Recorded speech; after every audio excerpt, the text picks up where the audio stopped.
I'd just be very proud to say that um, what my name was, and uh, people in my would laugh. They'd be like, "You're joking. We can't have a white boy called Weary."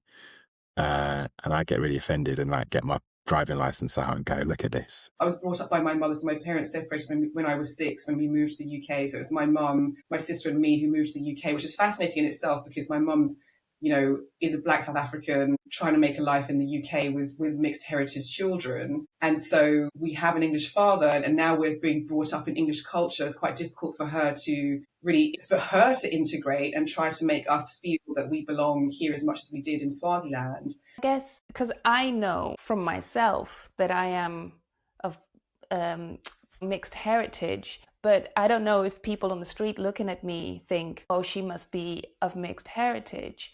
I would say that you could be seen in a lot of different ways, even in one society, even in your town. So depending on who's looking at you, okay? We already understand racism within our own home. Or we maybe don't understand it, but we know it exists on some level because we have to live with it within our own family systems. And that is something which has been completely missed in terms of speaking about mixed people's experiences.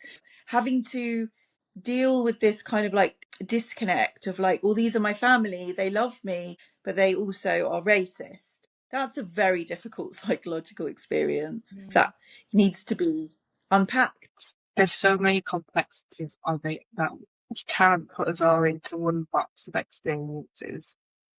Even if you just look at being mixed black and white, there's the African culture of being mixed, there's the Caribbean, there's being British, there's being European in that respect. Like there's so many different complexities that being mixed race isn't just simply, well, you're this and you're that. We have so much more depth to us that I don't think we're really granted. It was grade 9, I was in a history class. And my history teacher, we were learning about apartheid and segregation with regards to, separation based off race. And my teacher had asked me, Layla, where would you have fit in? Would you have classified as white? Would you have classified as coloured? You tell us, based off what you think. And I remember sitting there going, I've never even thought about that. Like at 14, 15, like I was like, wow, is that maybe the reason I was judged in junior school because I looked different? And now we're linking it back sort of to that question of based off my race, who am I? Like if I have to choose, if I have no option, you have to be white, you have to be coloured. And I remember saying to her, I have no clue. And she's like, oh, well, here's the answer.